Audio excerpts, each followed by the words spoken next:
Fasting is banned. Mosques are destroyed, and saying Assalamu alaikum, forget about it. Of course, I'm talking about the Uyghur Muslims of Chinese-occupied East Turkestan. What we know now today as the Xinjiang Uyghur Autonomous Region, located in the northwest of China, a country which borders with India, Pakistan, Tajikistan, Afghanistan, Kyrgyzstan, Kazakhstan, Russia to the north, and Mongolia. Ramadan has arrived, and at a time where we may be upset because of the coronavirus that we won't be able to go to the mosque and pray Taraweeh together, let's put things into perspective and see what the Uyghur Muslims go through every Ramadan. They are not able to fast. They are not able to own Quran. They cannot pray. They cannot give their children Muslim names. They are forced to drink alcohol and eat pork, especially during the month of Ramadan. Shopkeepers are forced to sell alcohol and pork. Uyghurs are not allowed to go to Hajj. So any form of Islam is totally banned. Even saying Islamic phrases like Assalamu alaikum, Subhanallah,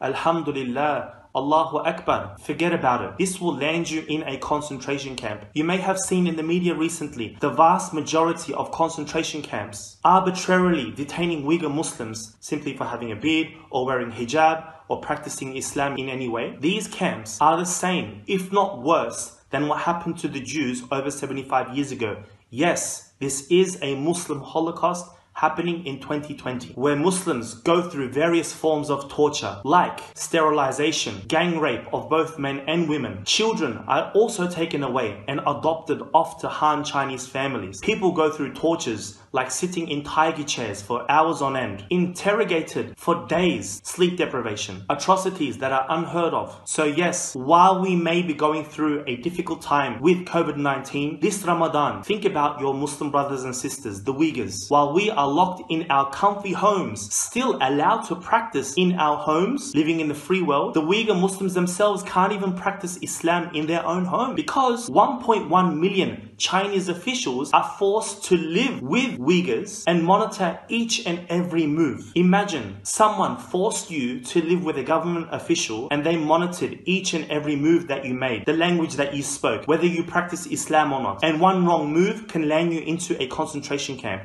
where you will not know whether you will come out alive or dead. And even the ones that do end up dying in these camps, we don't get the body back. You will not be able to give a janazah because they cremate the bodies to hide the evidence of torture. Another issue, halal organ harvesting. You may have heard of this term before. Halal organ harvesting is where organs of Uyghur Muslims are taken and sold off to the highest bidders in the Middle East. You can do your own research about all the things that I've talked about because it has been well documented by Western media and well-known human rights organizations all around the world. Well, what can you do as a regular Muslim or a regular human being? Join us in the fight against China. We all have access to social media. Apps like Facebook, Instagram, Twitter, all these sort of social media apps that we take for granted are absolutely banned. Follow us on our page, Talk to East Turkestan. Follow our Twitter, @Arslan_Hidayat, and share the work that we do. Do your bit. You know, sometimes we take things like social media for granted. You have to ask yourself, why does the Chinese Communist regime ban all those apps that I just mentioned? Because they want to hide the truth. They want to save face. Well, we need to show the world just how murderous this Chinese regime actually is.